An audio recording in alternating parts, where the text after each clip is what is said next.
Good morning student. आज अपन chemistry का एक टॉपिक स्टार्ट करेंगे।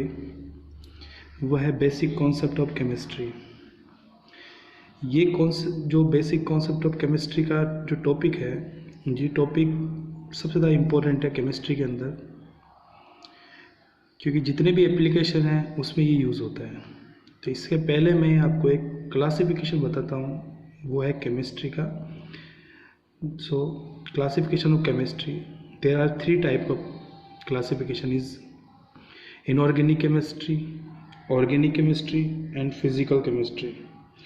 अब मैंने ये क्लासिफिकेशन इसलिए बताया है कि ये जो बेसिक कॉन्सेप्ट है ये केमिस्ट्री के दो पार्ट में यूज़ होंगे, वो है इनऑर्गेनिक केमिस्ट्री और ऑर्गेनिक केमिस्ट्री।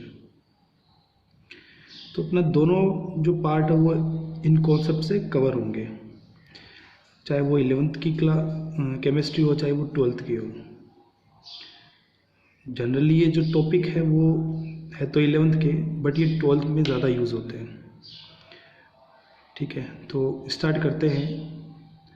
पहला टॉपिक है एटॉमिक साइज, ओके, जिसको अपन हिंदी में बोलते हैं परमाणु त्रिज्या। तो क्या होती है परमाणु त्रिज्या? तो इसका जो डेफिनेशन है वो कुछ इस प्रकार से होता है। It refers to the distance between the centre of nucleus of atom to it is outmost shell of electron, अर्थात नाभिक के केंद्र से इलेक्ट्रॉन युक्त बाह्यतम कोश की दूरी परमाणुीय या परमाणुक त्रिज्या कहलाती है। यहाँ पे एक बात को अपन अच्छी तरह से क्लियर कर लें कि नाभिक के केंद्र और उसके बाह्यतम कोश की जो दूरी होती है वो कभी भी परमाणु त्रिज्या नहीं हो सकती है। उस बाह्यतम कोश में इलेक्ट्रॉन का होना आवश्यक है, ये ध्यान रखना है। तो इस प्रकार नाभिक का केंद्र और बाह्यतम कोश में इलेक्ट्रॉन, जिस बाह्यतम कोश में इलेक्ट्रॉन है, उन दोनों के बीच की दूरी जो होगी वो परमाणु त्रिज्या होगी। ठीक है, तो इस प्रकार 11th क्लास में अपन ने पढ़ा था कि एटॉमिक साइज जो होती है यानी परमाणु त्रिज्या, वो सीधी ज्ञात नहीं की जा सकती है, जिसके कारण बहुत से हैं। लेकिन अपन को यहाँ पे ये एप्लीकेशन ही पढ़नी है, वो अपन ने 11th में कवर कर चुके हैं। यहाँ अपन को उसके कारण नहीं पढ़ने हैं। तो इसलिए परमाणु जो त्रिज्या है एटॉमिक साइज, वो अपन कुछ परिभाषाएं या कुछ अलग मेथड से निकाल सकते हैं। सॉरी, तो वो है अपने पास कोवेलेंट रेडियस। ओके, तो एटॉमिक साइज है उसके अपन ने क्लासिफिकेशन की है, वो है कोवेलेंट रेडियस मीन्स सहसंयोजक त्रिज्या, वान डर वाल्स रेडियस अर्थात वान डर वाल्स त्रिज्या, मेटेलिक रेडियस धात्विक त्रिज्या, और लास्ट का है आयोनिक रेडियस यानी आयोनिक त्रिज्या। अब यहाँ पे अपन जो पहला टॉपिक है अपना वो स्टार्ट करेंगे, कोवेलेंट रेडियस सहसंयोजक त्रिज्या, जिसका फॉर्मूला होता है R covalent is equal to half into D. यहाँ पर डी क्या है? डी को अपन डिफाइन करेंगे the internuclear distance between two covalenting bonded like atoms, अर्थात आबंधित परमाणुओं की अंतरानाभिकीय दूरी, जिसका आधा जो है वो क्या हो जाएगी अपनी सहसंयोजक त्रिज्या। तो इसको कैसे समझेंगे? तो इसके समझने के लिए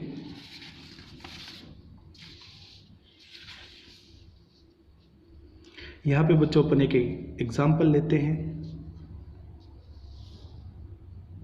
ये एग्जाम्पल है हाइड्रोजन एटम का।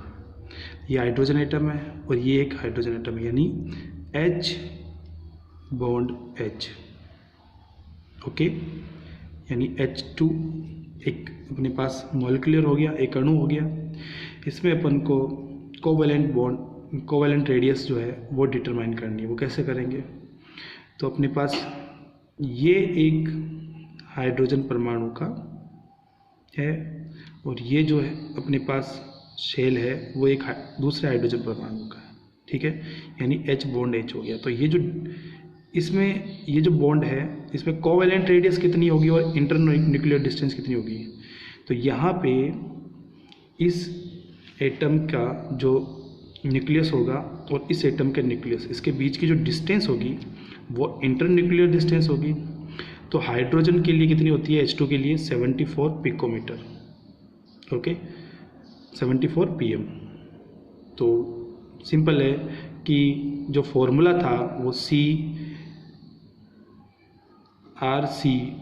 जो था वो अपने पास कितना हो जाएगा, is equal to half D, okay. तो इसका हाफ कितना हो जाएगा अपने पास 37 picometre, okay. So the covalent radius of hydrogen atom is 37 picometre. तो इसी प्रकार से अपने पास कुछ एग्जाम्पल है, जैसे Cl बॉन्ड Cl की जो अंतरानाभिकीय दूरी होगी इंट्रान्यूक्लियर डिस्टेंस वो होगी 198 pm, और उसकी जो सहसंयोजक त्रिज्या होगी यानी कोवैलेंट रेडियस वो होगी 99 पिकोमीटर। इसी प्रकार C बॉन्ड C की जो इंट्रामोलिकुलर न्यूक्लियर डिस्टेंस होगी वो 154 पिकोमीटर होगी, और कोवैलेंट रेडियस की जो कोवैलेंट रेडियस होगी वो होगी 77 पिकोमीटर। किसके लिए, C बॉन्ड C के लिए, ओके। इसके बाद अपने पास एक टॉपिक आता है वो है वान डर वाल्स रेडियस। वान डर वाल्स रेडियस, इसको समझने के लिए यहाँ एक डायग्राम दे रखा है, क्योंकि अपन को इसकी परिभाषा ही नहीं समझनी है या परिभाषा याद नहीं करनी है, इसको एक से सिंपल तरीके से समझ सकते हैं। यहाँ पे सॉलिड फॉर्म में अपने पास ये एक मॉलिक्यूलर है, एक ही मीटर का होना चाहिए ये, और ये एक मॉलिक्यूलर है, ओके। यहाँ देखो ये पूरा एक मॉलिक्यूलर होगा, ये एक मॉलिक्यूलर होगा, ओके। तो सिंपल है, इनका सेंटर कौन सा होगा, ये सेंटर होगा, क्लियर है, ओके। और इस मॉलिक्यूलर में इस एटम का सेंटर कौन सा होगा, ये होगा।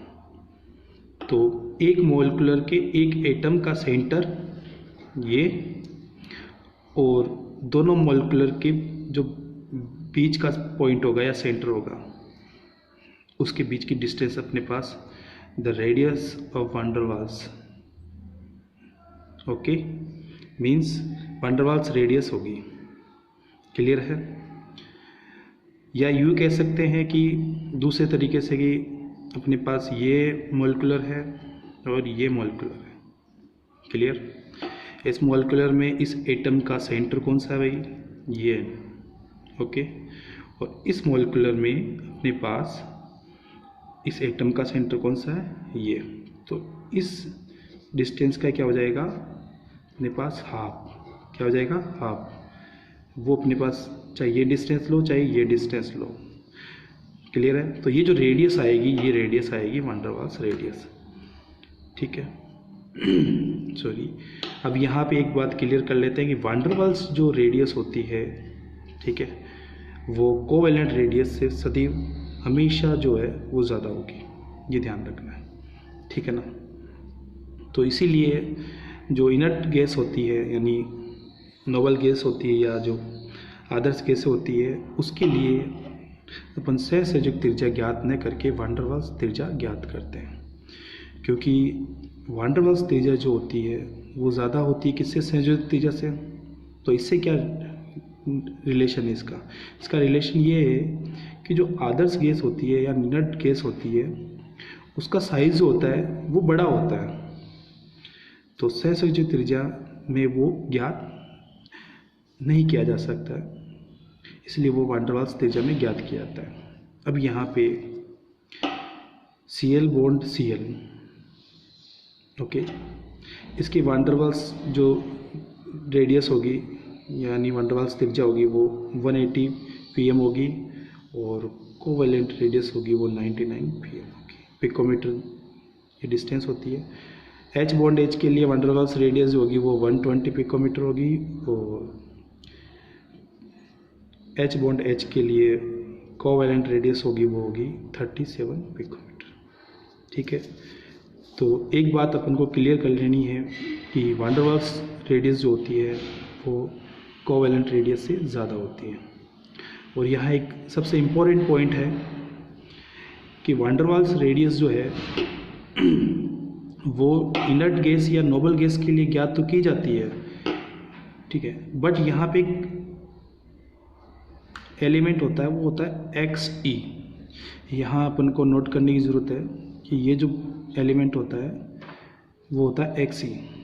ओके, एक्स ई के लिए ये जो एटम है ये कुछ एलिमेंट के साथ रिएक्शन करता है। अब यहाँ ये नोट करने के लिए इसलिए आवश्यक है कि जितना भी अपन कॉन्सेप्ट पढ़ रहे हैं ये सारा का सारा अप्लाइड होता है 12th में। कैसे कि एक्स ई जो है वो कुछ एलिमेंट जैसे ऑक्सीजन हो गया, ठीक है, क्लोरीन हो गया, कुछ एलिमेंट के साथ जो है वो रिएक्शन करके बॉन्ड बनाता है। तो सिंपल है, जब बॉन्ड बनेगा तो इजीली क्या है अपन इसकी कोवैलेंट रेडियस डिटरमाइन कर सकते हैं। तो ये चैप्टर नंबर आता है अपना P block. Okay, P block में अपने ये अपन लास्ट का जो टॉपिक है पी ब्लॉक के अंदर उसमें अपन ये पढ़ते हैं। ठीक है, बाकी जो एलिमेंट है इनर्ट गैस के, अदर्स गैस के, उनकी रेडियस कोवैलेंट रेडियस अपन डिटरमाइन करना मुश्किल है, क्योंकि वो इतने इनर्ट होते हैं, आदर्श होते हैं या अक्रियशील होते हैं कि वो क्रिया नहीं करते हैं किसी तत्व के साथ। बहुत कम एग्जाम्पल इसके उदाहरण अपने पास है। बट एक्स ज़ीनोन जो है वो कुछ एलिमेंट है जिनके साथ रिएक्शन करता है और कोवैलेंट बॉन्ड बनाता है। तो कोवैलेंट बॉन्ड की अपन कोवैलेंट रेडियस डिटरमाइन कर सकते हैं।